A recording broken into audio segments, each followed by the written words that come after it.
अल्हम्दुलिल्लाह अल्हम्दुलिल्लाहिल हन्नानिल मन्नान अल्लज़ी खलक़ल इंसान व अल्लमहुल बयान वस्सलातु वस्सलामु अला रसूलिही सय्यिदिल इंसि वल जान व अला आलिही व अस्हाबिही ज़विल खैरि वल इहसान अम्मा बअद फ़अऊज़ु बिल्लाहि मिनश शैतानिर रजीम बिस्मिल्लाहिर रहमानिर रहीम अल्लाहु व रसूलुहु अहक्कु अन युर्दूह सदक़ल्लाहु मौलानल अज़ीम। बारगाह रिसालत मुआब सल्लल्लाहु अलैहि वसल्लम में दुरूद पाक का हदिया पेश करें।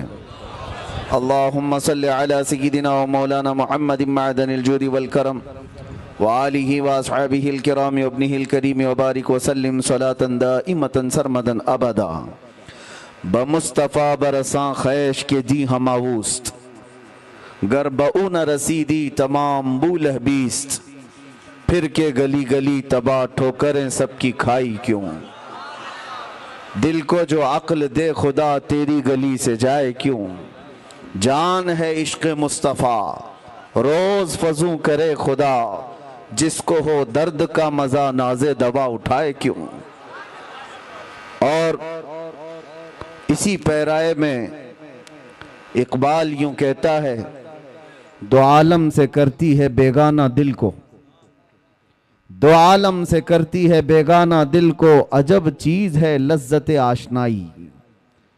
जिसको नबी पाक सल्लल्लाहु ताला अलैहि वसल्लम की आशनाई की लज्जत मिल जाती है वो फिर वो दो आलम से लापरवाह होता है। उसे किसी की फिक्र और परवाह नहीं होती, कौन क्या कह रहा है, कौन कैसे भौंक रहा है। बस बारगाह मुस्तफ़ा सल्लल्लाहु अलैहि वसल्लम से जिसकी वाबस्तगी हो। आला हज़रत इमाम अहले सुन्नत फरमाते हैं, अपने दिल का है उन्हीं से आराम, सौंपे हैं उन्हीं को सब काम। लो लगी है कि उस दर के गुलाम चारे दर्दे रज़ा करते हैं। जानो दिल होशो खिरत सब तो मदीने पहुँचे, तुम नहीं चलते रज़ा सारा तो सामान गया। उन्हें जाना उन्हें माना न रखा गैर से काम, लिल्लाहिल हम्द में दुनिया से मुसलमान गया। मेरे अजीज़ों, मीलाद मुस्तफ़ा सल्लल्लाहु ताला अलैहि वसल्लम का यह हसीन और पुरबहार मौका है और जिस इलाके से भी हम गुजर जाते हैं रोशनियां बताती हैं कि कौन रहता है यहाँ। लाइटिंग बताती है कि किस तरह के लोग किस मोहल्ले में रहते हैं। उजाला सुन्नियों के उजाले को बताता है और अंधेरा किसी के अकीदे के अंधेरे को बताता है।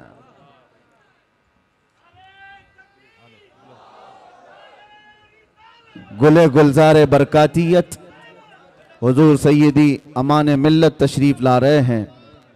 आप तमामी हजरात बगैर किसी धक्के के अपनी अपनी जगह पर खड़े रहें।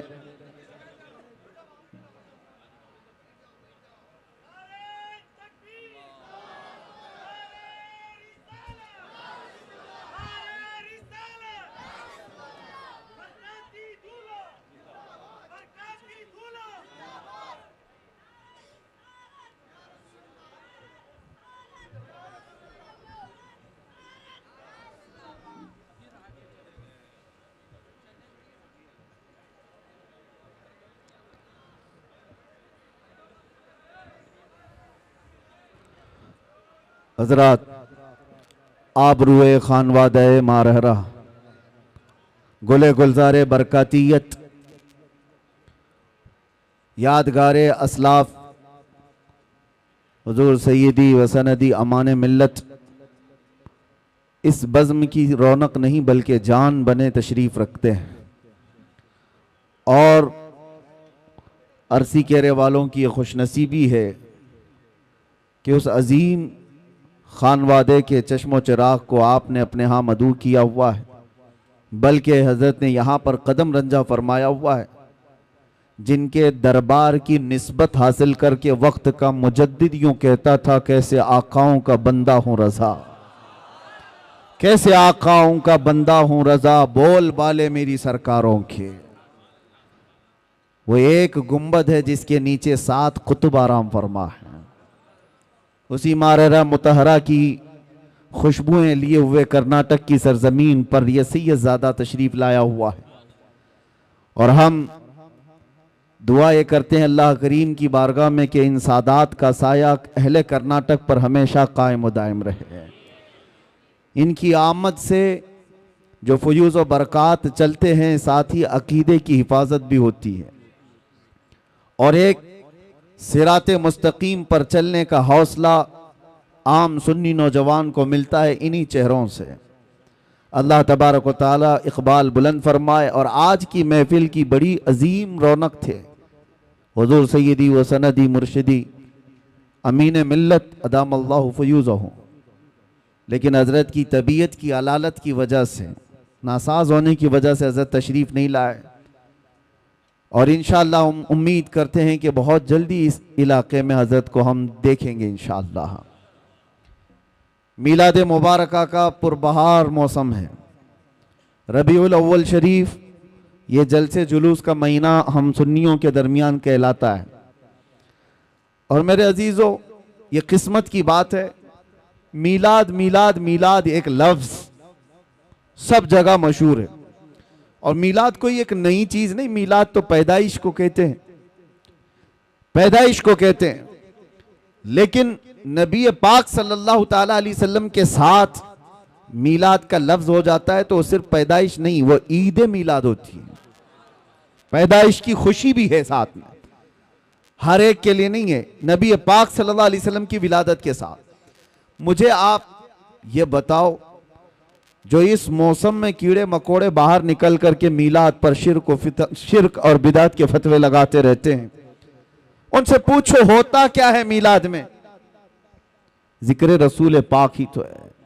नबी पाक सल्लल्लाहु ताला अलैहि वसल्लम का जिक्र करना, इसके लिए तुम्हारे बाप दादाओं से परमिशन लेने की जरूरत है? अल्लाह करीम जिसके जिक्र को कुरान पाक में यूं फरमाता है, वरफ़अना लका ज़िक्रक, और कुरान पाक आगाज से आखिर तक कुरान है नाते मुस्तफ़ा महबूब के बयान का कैसा अनोखा ढंग है। एक बात याद रखो मेरे अजीजों, अभी मैं देख रहा था कोई पड़ोसी मुल्क का एक मौलवी साहब जो मीलाद मुस्तफ़ा सल्लल्लाहु अलैहि वसल्लम के मुतालिक सवाल किया जा रहा है तो दिल का कोड़ बाहर निकल आता है, नहीं नाजायज़ है, ये कहीं है नहीं।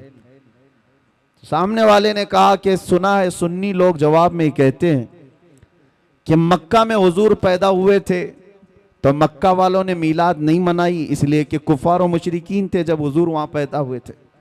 लेकिन जब मदीने तैयबा तशरीफ ले गए थे तो मदीने वालों ने दफ बजा करके हुजूर का इस्तकबाल किया था, हुजूर की आमद का शानदार इस्तकबाल किया था। तो सुन्नी लोग ये कहते हैं कि हम मदीने वालों के नक्शे कदम पर चलते हैं। मौलवी साहब ने कहा, मियाँ ये तो एक ऐसी ही बात है, फैलाई हुई बात है। मैं उन लोगों से कहता हूँ कि मदीने तैयबा में हुजूर एक बार आए थे, एक बार इस्तकबाल हुआ, क्या हर साल थोड़ी ना होता है? हुजूर पैदा हुए एक साल तो क्या हर साल थोड़ी ना मनाई जाती है? जबकि उस कमबख्त मौलवी साहब को ये नहीं पता हर साल आज़ादी के मौके पर खुद भी खड़ा होता है, पूरे मुल्क की आज़ादी की खुशियों में बच्चों को भी झंडे लेकर खड़ा होता है। हम उनसे पूछते हैं तुम्हारा मुल्क एक बार आज़ाद हुआ था कि हर साल आज़ाद होता है? एक ही बार हुआ था, लेकिन उसकी यादगार तो मनाते हो। यहां पर कोई उनको जवाब नहीं है। उसको ये कहते हैं कि नहीं ये तो एक दुनियावी मामलात है, इसको दीन पर क़यास ना करो। इनके घर में चोर बेटा पैदा हो, पता ही नहीं इसका मुस्तकबिल क्या होने वाला है, पता ही नहीं है। बड़ा होकर के डाकू बनेगा कि डॉक्टर बनेगा मालूम नहीं, लेकिन बर्थडे हर साल उसका होना चाहिए। केक भी बड़ा लाओ, मिठाइयाँ भी लाओ, लोगों को दावतें भी दो। सबके घर इससे आजकल बच्चे किसी के नहीं है। हो सकता है किसी के यहाँ थोड़ा, किसी के यहाँ ज्यादा, लेकिन मना रहे हैं सब। एक ट्रेंड नहीं है बर्थडे मनाने का। तुम नहीं भी मनाओ तो बच्चे तुम्हारी गर्दन पे चढ़ के पूछते हैं मेरा बर्थडे है, क्यों नहीं मना रहे हो? वो बच्चों को आज मैं ये तालीम देना चाहता हूं कि अल्लाह ना करे तुम्हारे यहाँ कहीं पर भी ये सड़न अगर आ गई जो हुजूर की मीलाद पर ये कहते हैं एक ही साल हुजूर तशरीफ लाए थे, हर साल क्यों? तो अपने बाप से भी कहो मैं एक ही बार पैदा हुआ था, हर साल बर्थडे क्यों, हर साल क्यों। मेरे अजीजों, जिसका फ्यूचर मालूम ही नहीं ये क्या होने वाला है, उसकी खुशियां मनाते हो। और जो महबूब रब्बुल आलमीन है, जिसका आना यहां पर बरकत है और जिसका रहना यहां रहमत है, और उसके आने के दिन को हम यादगार नहीं मना सकते।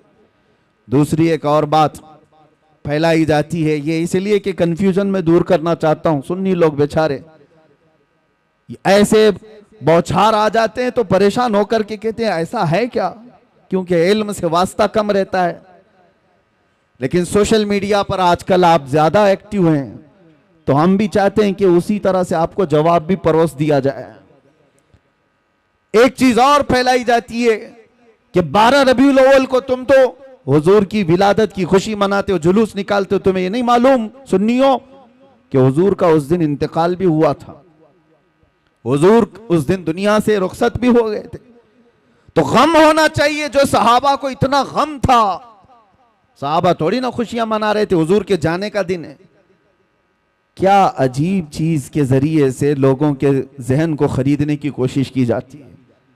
यह ऐसी ही बात है, मैं आपको बताता हूं, इस पर मैं जवाब बाद में देता हूं। अभी हम मदीने शरीफ में थे तो एक साहब मट्टी लेकर के आए थे वापस।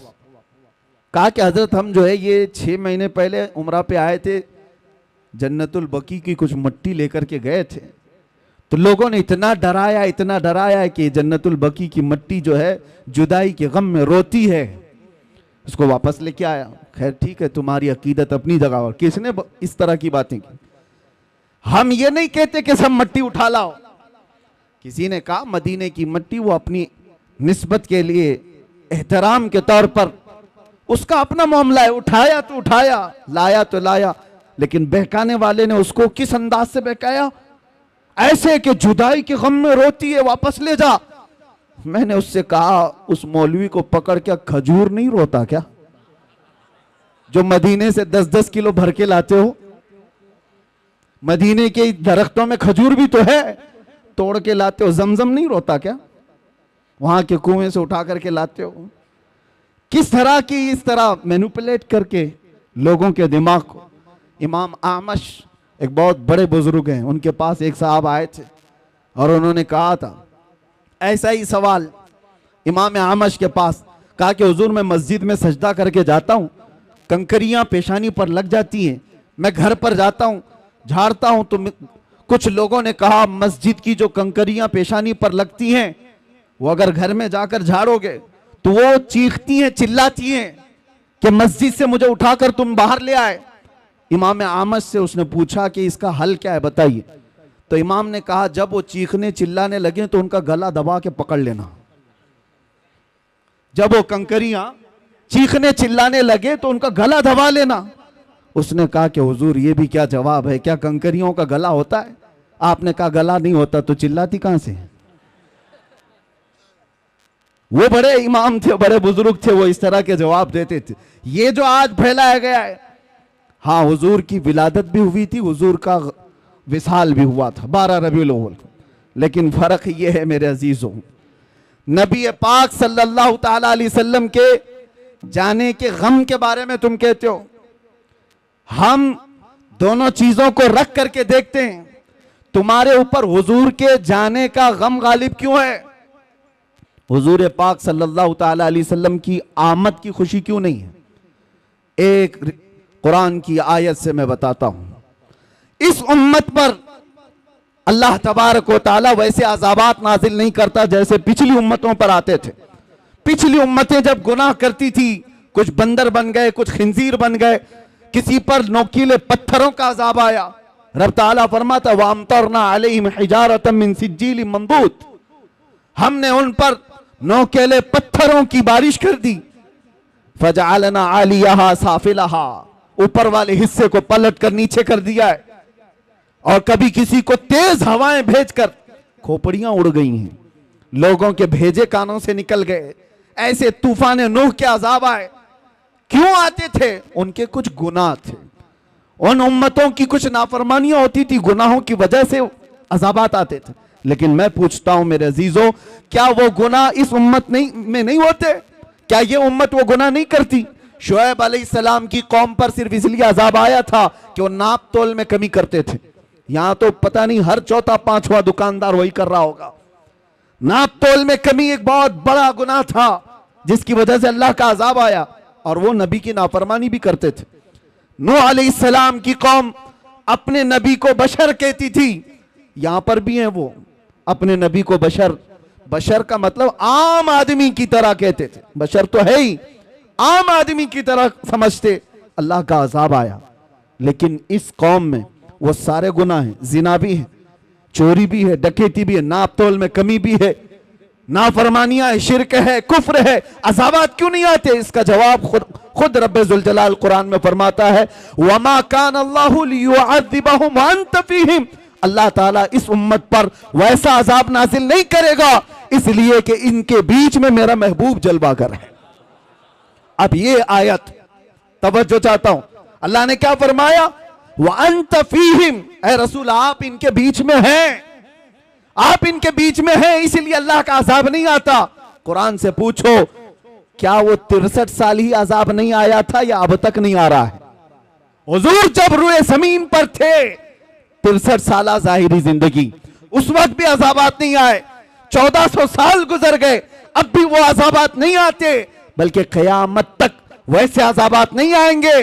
कुरान का मतलब यह है कि महबूब इनके बीच में हो आप, तो इसका मतलब सिर्फ 63 साल नहीं, कयामत तक मेरा महबूब इनके बीच में जलवागर है। तो तुम कहां से ये चीज लेकर के आ गए कि हुजूर पाक सल्लल्लाहु ताला अलैहि वसल्लम के जाने का गम?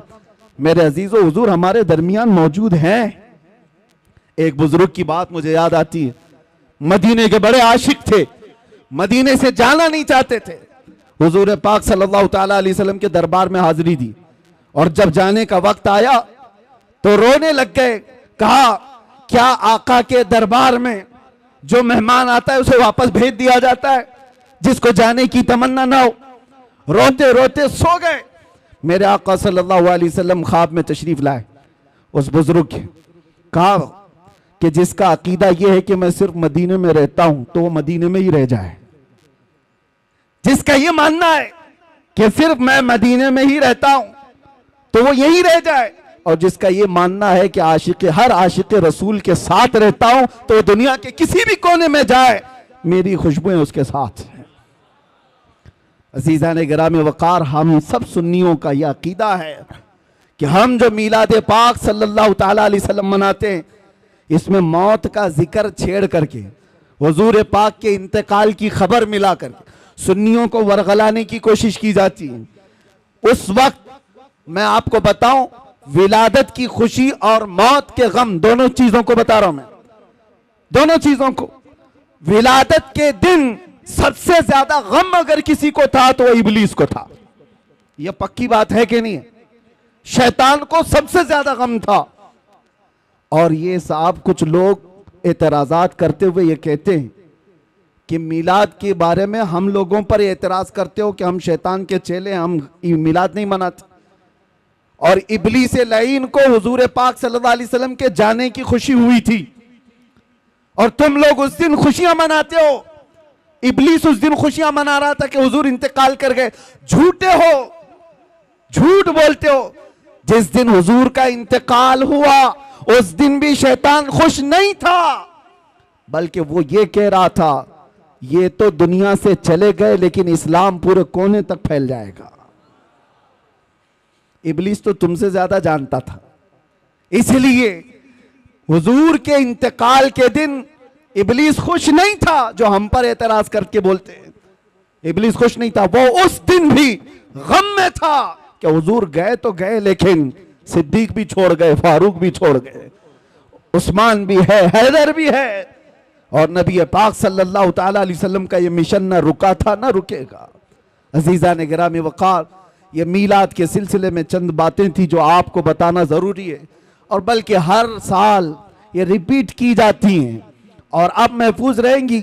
अगला साल फिर आएगा, फिर आप ये चीज़ें सुन लेना। ये स्प्रे का काम करेंगी, जब जब कहीं से कॉकरोच आए तो स्प्रे मार देना, नौजवानों के लिए खास तौर पर। अपने अकीदे की हिफाजत करो, अपने अकीदे की हिफाजत करो।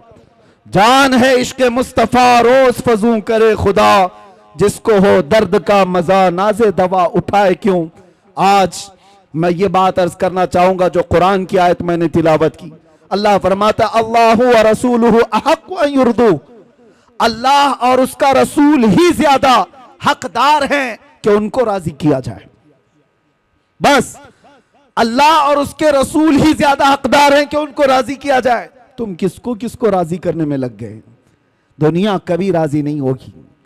जिसके लिए तुमने दाढ़ियां छिलाई, जिसके लिए तुमने अपने हुलिये बदल दिए, जिसके लिए तुमने अपने अखलाक बदल दिए, वो दुनिया तुमसे राजी ही नहीं हुई।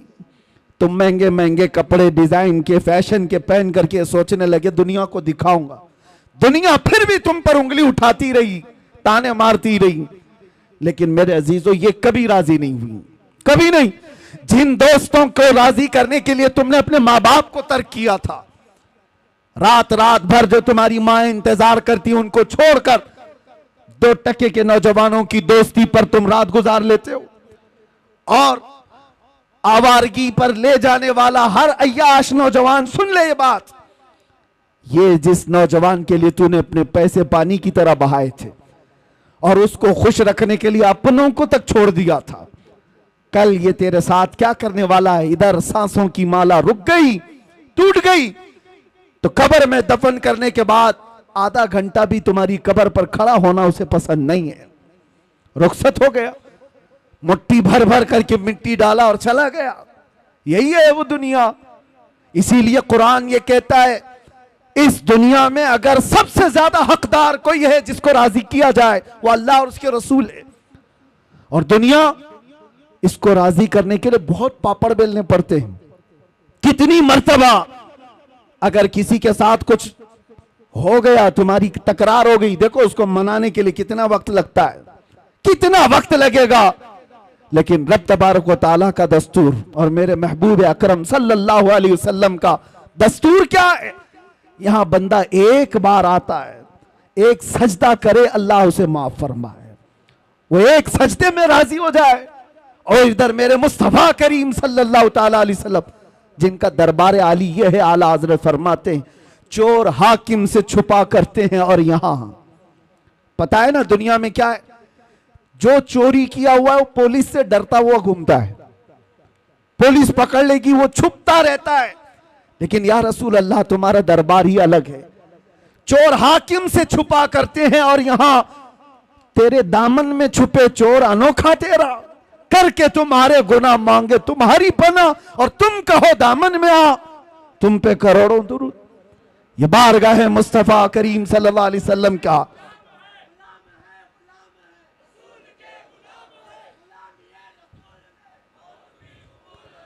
उस रसूल पाक सल्लल्लाहु ताला अलैहि वसल्लम को राजी करने के लिए बरसों नहीं लगते, सदियां नहीं लगती, बल्कि बस मिनटों की बात है। इधर तुम्हारे दिल से आह निकली, उधर वो मेरे मुस्तफा करीम सल्लल्लाहु अलैहि वसल्लम की तरफ से दुहाई आ गई। आपको मैं बताऊं, हजरत अबू हफ्स समरकंदी फरमाते हैं मक्का मुकर्रमा में एक शख्स का इंतकाल हो गया था और मरते ही उसका चेहरा गधे की शक्ल का बन गया, चेहरा बदल गया था। एक ही बेटा था, देखा मैयत को, डर गया कि मैयत को दिखाएं तो कैसे दिखाएं लोगों को, बदनामी कितनी होगी, रुसवाई कितनी होगी। उसने क्या किया, घर के सारे दरवाजे बंद कर दिए और औरतों से, घर वालों से कहा कि घर के अंदर ही गड़ा खोद कर हम इसे दफन कर देंगे, यहीं दफन कर देंगे मेरे बाप को। चेहरा जानवर की तरह दिख रहा है, वो रो रहा था, गम में था। इसी असना में उसके घर का एक दरवाजा खुला, एक बुजुर्ग घर के अंदर आए, चेहरे पर चादर पड़ी हुई थी। वो सीधे गए और उस मैयत के पास खड़े होकर उसकी चादर हटाई और अपना चेहरा, अपना हाथ उसके चेहरे पर रखा। थोड़ी देर के बाद चादर ढाक दी, वापस पलट आए, इस नौजवान के पास आए। वो बुजुर्ग पूछने लगे क्या बात है, गम क्यों कर रहा है, रोता क्यों है। उस नौजवान ने कहा मैं तो जानता नहीं आप कहां से आ गए, लेकिन देखो आप मेरे बाप की हालत क्या हो गई, मरने के बाद उसका चेहरा बदल गया, किस तरह से मैं लोगों को अपने बाप का चेहरा दिखाऊंगा। मैं कैसे इसका गुस्ल कफन दफन करूंगा, मैं इसी गम में रो रहा हूं। आने वाले बुजुर्ग ने कहा जा देख तो सही, तेरे बाप का चेहरा सलामत तो है, कुछ नहीं हुआ है। वो नौजवान खड़ा हुआ, जा करके देखता है चेहरा, अल्लाह अकबर। अब वो कहता है मेरे बाप का चेहरा 14वीं के चांद की तरह चमक रहा था, हसीनो जमील चेहरा था। वो खुशी के आंसू रोने लग गया। और ये बुजुर्ग जा रहे थे, इनको पकड़ लिया और पूछा आप कौन है? फरिश्ते हैं अल्लाह के, आप तो मेरे घर पर रहमत बन करके आए, कौन है आप जो मेरी मदद के लिए आए? चेहरे से चादर हटी। आने वाले बुजुर्ग ने कहा अना मुहम्मदुन रसूलुल्लाह, मैं मोहम्मद अल्लाह का रसूल हूं। और फिर फरमाया तेरे बाप का एक गुनाह ऐसा था जिससे मौला गजबनाक था, रब तबारक व तआला का गजब था और इसका चेहरा बदल दिया गया था। लेकिन सुनो मेरे अजीजों, इस वाक़े को बयान करने का मकसद क्या है? मैं अर्ज करता हूं, उस लड़के ने पूछा मेरे बाप ने ऐसा क्या किया था, ऐसा क्या किया था जिसकी वजह से चेहरा बदल गया? सुनो, ताजदार कायनात के उस गैरतमंद रसूल की बात को सुनो। मेरे आका फरमाते हैं बाप के गुनाह में बेटों के सामने नहीं आया करता। बाप क्या करता था बेटों को बताना ये मेरी आदत नहीं, लेकिन एक बात बताता हूं, तेरे बाप की अच्छाइयां भी थी, बुराई क्या थी ये नहीं बताया, अच्छाई क्या थी वो बताता हूं। फरमाते हैं तेरे बाप की एक अच्छाई ये थी कि ये उस वक्त तक रात में बिस्तर पे सोता नहीं था जब तक कि 100 मर्तबा मुझ पर दुरूद नहीं पड़ता था। ये तेरे बाप की अच्छाई थी। और जब इसका इंतकाल हुआ, इसके कुछ गुनाहों की वजह से रब ताला का गजब तो हुआ, लेकिन जो फरिश्ता इसका दुरूद मुझ तक पहुंचाता था उस फरिश्ते ने मुझे खबर की।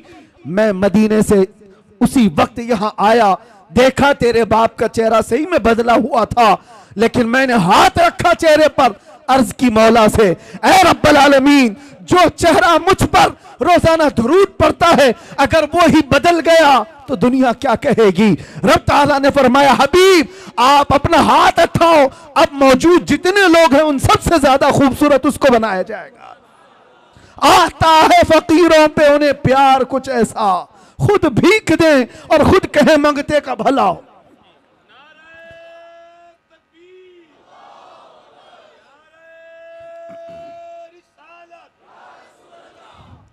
ये बात किस लिए मैंने अर्ज की? इसलिए कि जिस रसूल को बंदा रात की तन्हाई में याद करता हो, अगर उस पर मुसीबत आ पड़ी हो मौत के वक्त, ये दोस्त, ये अय्याश, ये आवारे कोई नहीं आते। अगर तुम्हारी कब्र में भी कोई आता है तो आमिना का लाल आता है, नबी मोहतरम सल्लल्लाहु अलैहि वसल्लम की जात आएगी, तो क्यों उनको राजी नहीं करना चाहते? आला हजरत का भी यही पैगाम था, आज ले उनकी पना, आज मदद मांग उनसे, कल न मानेंगे कयामत में अगर मान गया, वहां पर फिर नहीं माना जाएगा। आज आ जाओ, राजी उनको करो, उस नबी पाक को राजी कर लोगे, दुनिया सब तुमसे राजी करा दी जाएगी, लोगों के चेहरे तुम्हारी तरफ फेर दिए जाएंगे। मैं एक अदना सा कुत्ता हूं दरबारे मुस्तफा का, बल्कि उसमें भी शुमार हो जाए तो किस्मत की बात है। सके तैबा सब मुझे कह करके पुकारे बेदम, यही रखी हो मेरी पहचान मदीने वाले। हमारी इससे ज्यादा की औकात भी नहीं, लेकिन मैं एक बात अर्ज करता हूं, हमने लौ लगाई थी बारगाह मुस्तफा की तरफ और हमने सारा मौजू, सारा उन्वान समेट करके ये तय किया था कि अब जिंदगी बाकी है तो हुजूर पाक सल्लल्लाहु अलैहि वसल्लम के नामूस की हिफाजत के लिए ही बोलेंगे। ये अर्ज किया, अहद किया था, इसका असर हम देखते हैं। साल नहीं गुजरे, साल 2 साल नहीं गुजरे, लाखों के दिलों को अल्लाह ने इस तरफ फेर करके रख दिया। पता ये चला वो अगर राजी है तो मौला पूरी कायनात को एक तरफ फेर देता है। उनको राजी करो। और चप्पे चप्पे पर इमाम अहमद रजा की बात यूं ही नहीं फैलाई जाती।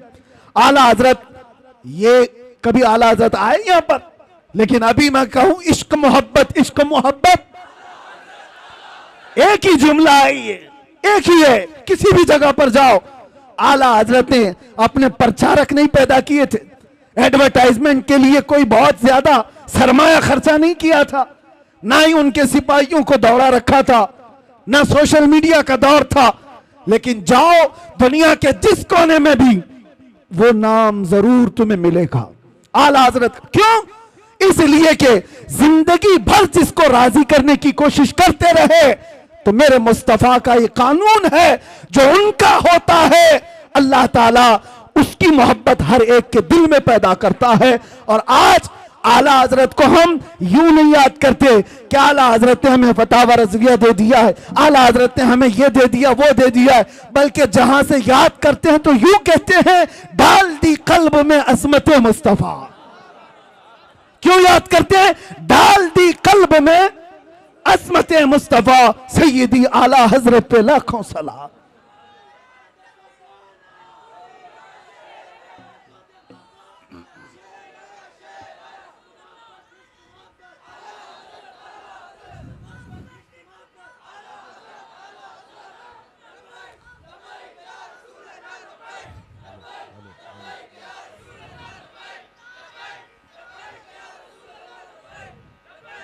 आपको मैं ये बात बता दूं, नबी पाक सल्लल्लाहु ताला अलैहि वसल्लम को राजी करने वाला, फिर वो दुनिया की परवाह नहीं करता, दुनिया उसे क्या कह रही है क्या नहीं कह रही है। यही तो इकबाल ने कहा, दो आलम से करती है बेगाना दिल को।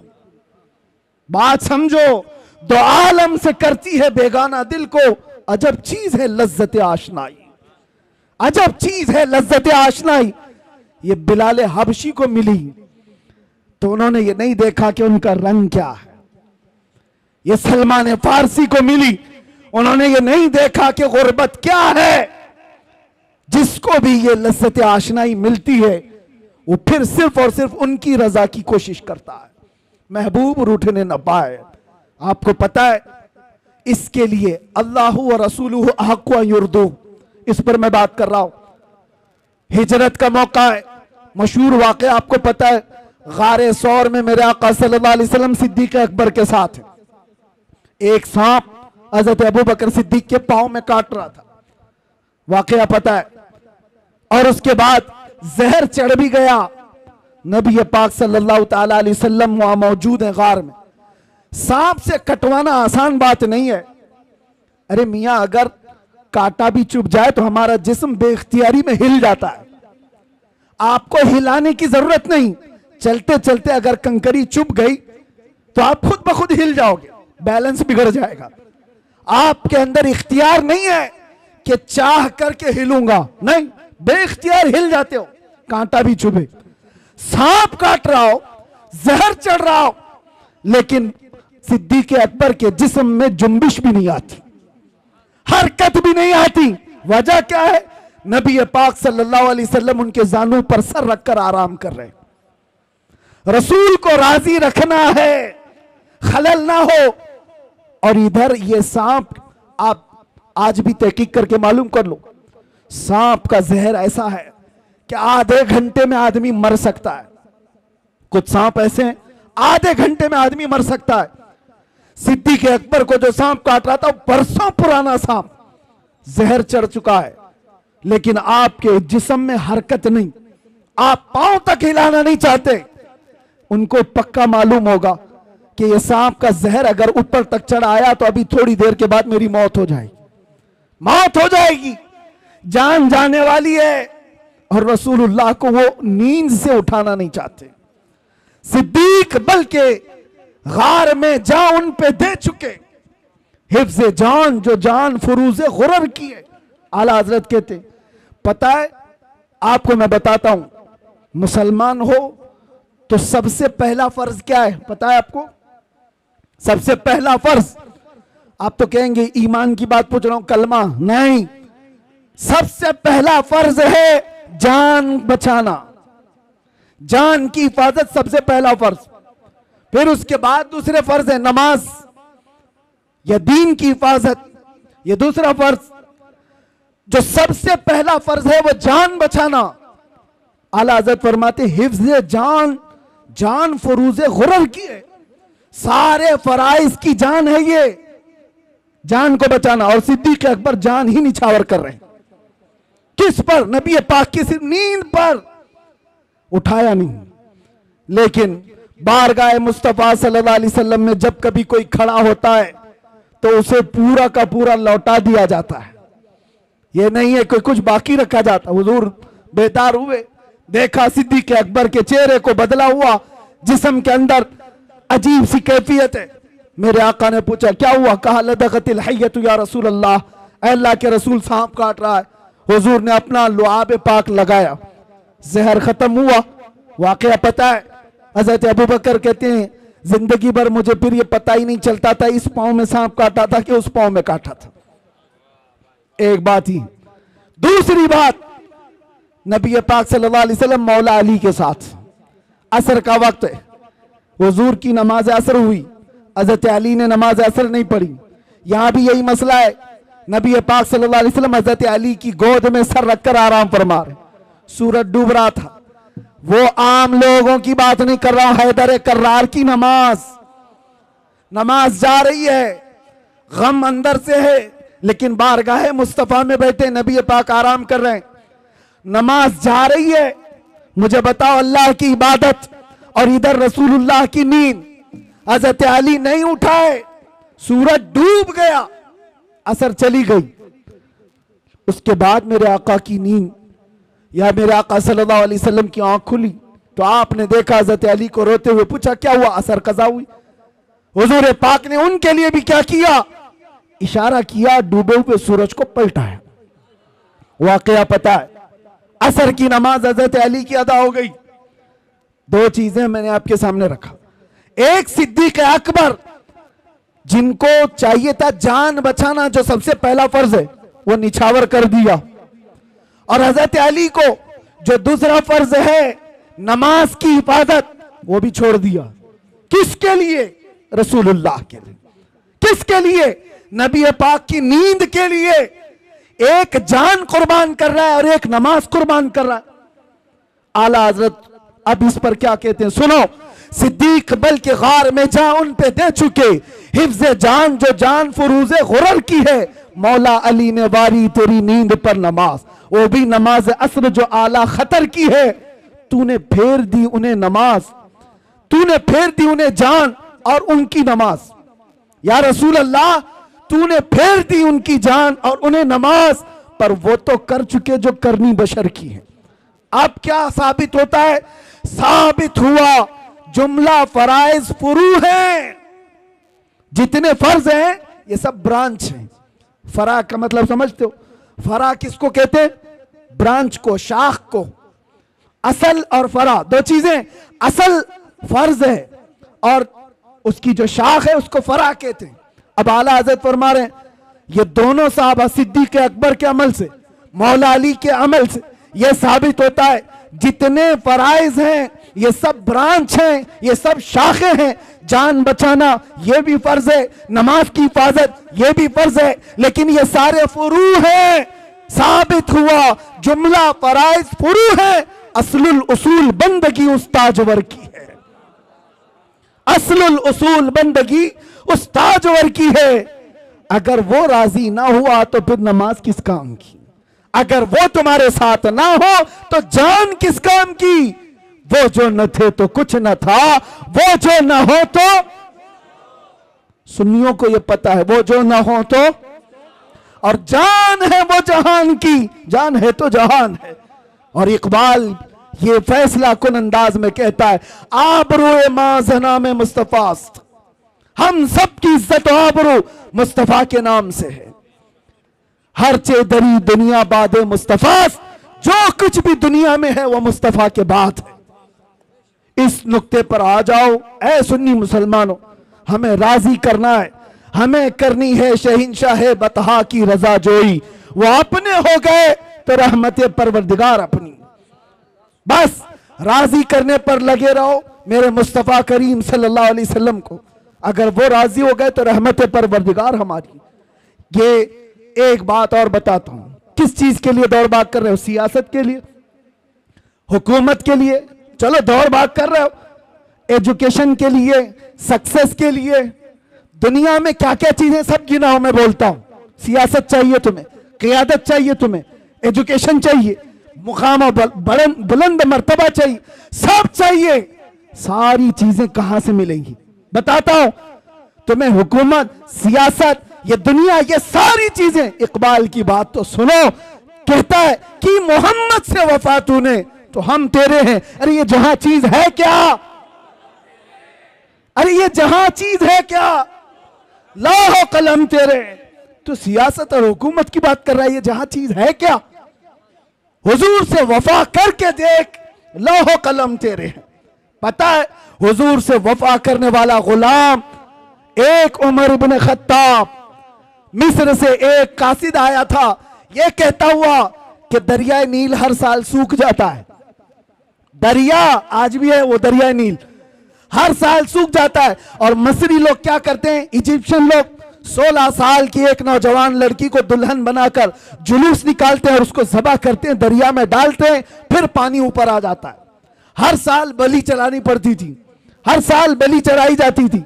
लेकिन जब इस्लाम आया तो वहां पर मौजूद सहाबी ने यह लिख करके भेजा, अमीरुल मोमिनीन अब की बार क्या किया जाए, हम क्या किसी लड़की को ज़बह करने की इजाजत देंगे। मौला उमर इब्न खत्ताब ने कहा नहीं, हरगिज नहीं।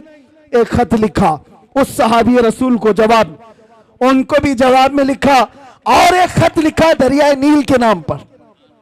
आज तक दुनिया में देखा है आपने किसी को कि कोई दरिया को भी खत लिख रहा हो, कोई दरिया को भी खत लिख रहा हो। दरिया के नाम पर लिखते हैं उमर इब्न खत्ताब, ऐ दरियाए नील, उमर इब्न खत्ताब रसूलुल्लाह का गुलाम तुझसे कहता है, अगर तू अपनी मर्जी से चलता है तो हमें तेरी कोई हाजत नहीं, और अगर अल्लाह के हुक्म से चलता है तो उमर का हुक्म है कि अभी चल पड़ा। खत लिखा, सहाबी रसूल को भेज दिया। एक खत उनके नाम था, एक खत दरिया नील के नाम पर था, और हजरत उमर का हुक्म था जो मेरा खत दरिया नील के नाम पर है वो दरिया में डाल दो। अल्लाह अकबर। मेरे अजीजों, ये सिर्फ वाकयात नहीं है, सुनो। जब ये खत पहुंचा, गवर्नर मिस्र ने अपना खत अपने पास रखा, दरिया का खत ले जाकर दरिया नील में डाला जो सूख गया था। तारीख निगार बताते हैं खत जैसे ही पड़ा 16 गज पानी ऊपर मौजे मारता हुआ आ गया था। किसकी हुक्मरानी है, किसकी हुक्मरानी है। नबी का जो हो गया हर चीज उसके कदमों के नीचे ला दी जाती है। इसी को कहा है इकबाल ने कि टल न सकते थे जंग में अगर अड़ जाते थे, पांव शेरों के भी मैदान से उखड़ जाते थे, हक से सरकश हुआ कोई तो बिगड़ जाते थे, अरे तेग क्या चीज हम तोप से भी लड़ जाते थे। आ गया इन लड़ाई में गर वक्त नमाज, किबला रूहों के जमीन बोस हुई कौम हिजाज। और उसी में इकबाल कहता है, दश्त तो दश्त है दरिया भी न छोड़े हमने, बहरे जुल्मात में दौड़ा दिए घोड़े हमने। नबी पाक सल्लल्लाहु अलैहि वसल्लम का जो गुलाम होता है, उनसे जो वफा किया है, अल्लाह ताला सारी कायनात उसको मुसख्खर करके दे देता है।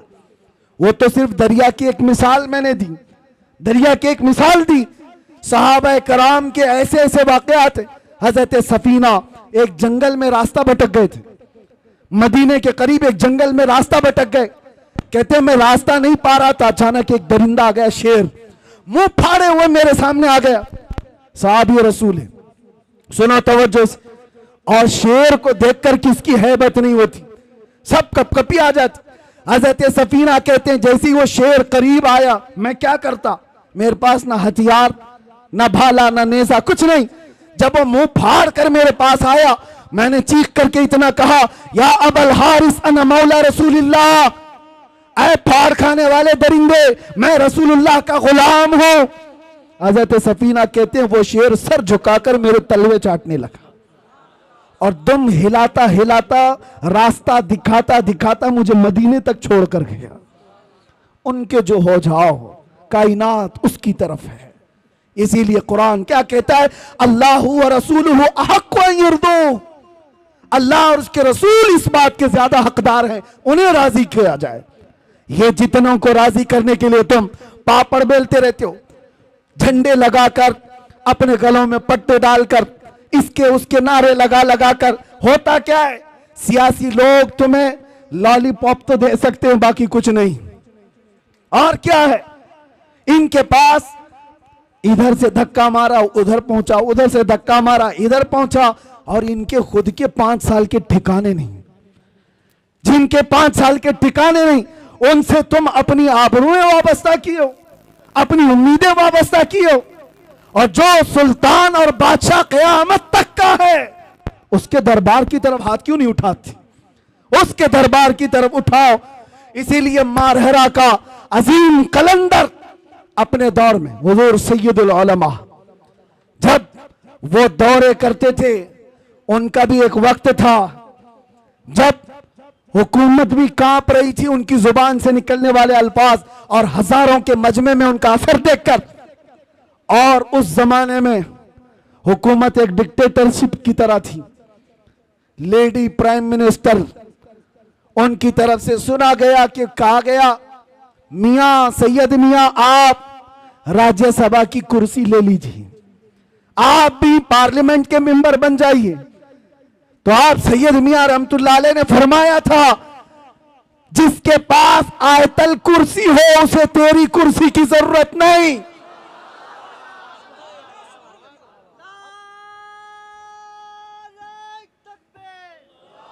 और एक बात, उसी मर्द कलंदर का ये नारा जो मेरा टॉपिक है, उसी मर्द कलंदर का ये नारा देखा होगा दुनिया में ये लोग किसको किसको राजी करने के लिए भागते रहते हैं, अपनी जिंदगियां बर्बाद किए। 40-40 साल जिन्होंने नौकरी की, आज उनकी हालत क्या है? जेलों में बंद पड़े हुए, उनको पूछने वाला कोई नहीं। और झंडे उठाकर घूमते थे और आज जेलों में बंद पड़ो। मैं नहीं कहता कि जेल में किसी कसूर की वजह से गए हो कि नहीं गए हो, लेकिन काश मुस्तफा के नाम पर गए होते तो दुनिया का हर चप्पा तुम्हारे लिए दुआ कर रहा होता। तुम तो किसी पार्टी की नौकरी करके गए, किसी पार्टी की नौकरी करते गए, अपनी जिंदगी के बेशबहा वक्त किसी की धोती उठाने में, किसी की साड़ी उठाने में। इनका हाल यही है। इनके साथ बैठा, इनको राजी किया, उनके साथ बैठा, उनको राजी किया, इलेक्शन में इसकी सीट ज्यादा आ गई, दर बदल लिया। ये सब करने वालों के अंजाम क्या होते? इसीलिए सैयद मियां का ये नारा सुनो, ये सारे हालात देखकर मारेरा मुतहरा के मर्द कलंदर का ये नारा था, किसी की जय विजय क्यों पुकारें, क्या गरज हमको, हमें काफी है सैयद अपना नारा या रसूल अल्लाह।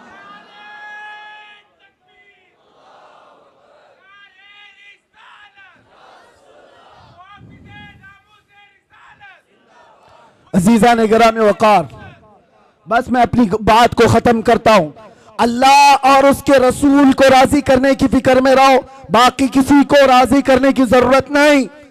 कोई राजी नहीं होगा, ये बात पक्की है, ये बात पक्की है। हमसे भी कहा जा रहा था, हमसे भी कहा गया था, जब लास्ट दिन थे हमारे बाहर आने से पहले, ऑफर बहुत सारे आए हैं लेकिन मैं इजहार नहीं करना चाहता। ये क्या आप ये नहीं बोलेंगे और आप ये बोलेंगे, आप इस तरह से काम करेंगे, मुल्क का भी फायदा होगा, इसका भी फायदा होगा, हम सब समझते हैं किसका फायदा होगा। ये बातें करने वालों से मैं एक बात कहा था, तुम्हारी क्या गारंटी है कि कब तक तुम राजी रहोगे? कब तक तुम राजी रहोगे? आज हम ये बोलना छोड़ दें, तुम उसके बाद कल ला करके कहोगे कि कुरान पढ़ना भी छोड़ दो, तीसरे दिन बोलोगे कलमा भी मत पढ़ना। यानी तुमको राजी करते करते पूरे कपड़े उतार दिए जाए। इसलिए याद रखो ए मुसलमानों, दुनिया को राजी करने में कभी अपने आप को बदलने की जरूरत नहीं। अल्लाह और उसके रसूल को राजी करने में अपना वक्त लगाओ और अल्लाह ताला ऐसा मुकाम बनाता है, ऐसा मुकाम बनाता है कि तुम मर के भी चले जाओगे, नाम अल्लाह मिटने नहीं देता, नाम मिटने नहीं देता।